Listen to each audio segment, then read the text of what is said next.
London থেকে যার হুকুমে বিএনপি চলে তার ফ্রি স্টাইল নেতৃত্ব দলের নেতাদের মেনে নিতে কষ্ট হচ্ছে বলে মন্তব্য করেছেন আওয়ামী লীগের সাধারণ সম্পাদক এবং সড়ক পরিবহন ও সেতুমন্ত্রী ওবায়দুল কাদের।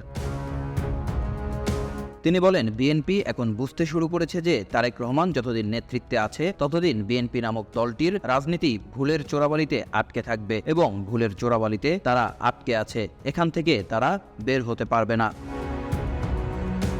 আজ বৃহস্পতিবার সকালে বঙ্গবন্ধু এভিনিউয়ে দলের কেন্দ্রীয় কার্যালয়ে ঐতিহাসিক মুজিবনগর দিবস উদযাপন ও সাংগঠনিক বিষয়ে খুলনা বিভাগীয় নেতাদের সঙ্গে মতবিনিময় সভায় তিনি এ মন্তব্য করেন।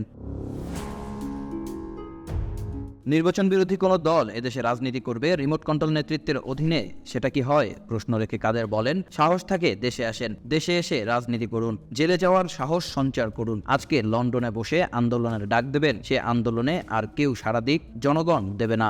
এখন বিএনপির নেতাকর্মীরাও বলছে আন্দোলন ভুয়া, এই আন্দোলনকে তারাও ভুয়া আন্দোলন বলছে।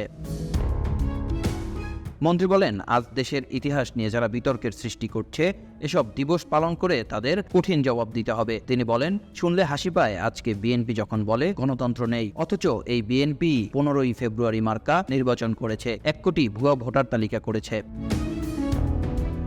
আওয়ামী লীগ একমাত্র রাজনৈতিক দল যে দলের অভ্যন্তরে গণতন্ত্রের চর্চা করে উল্লেখ করে কাদের বলেন, এখনো আমি বলতে পারি আওয়ামী লীগ একমাত্র রাজনৈতিক দল যে দলের ভেতরে গণতন্ত্রের চর্চা করে। বিএনপির গণতন্ত্রের চর্চা নেই। তাদের সম্মেলনের মধ্যে আমি 3 বার সেক্রেটারি হয়ে গেছি, মির্জা ফখরুলের টার্ম এখনো শেষ হয় না। নেতাকর্মীদের উদ্দেশ্যে এ সময় তিনি আরও বলেন, কেউ উপজেলা নির্বাচনকে প্রভাবিত করার চেষ্টা করবেন না, কেউ প্রার্থী হতে চাইলে হবে, নৌকা কোনোদিনও ডুববে না।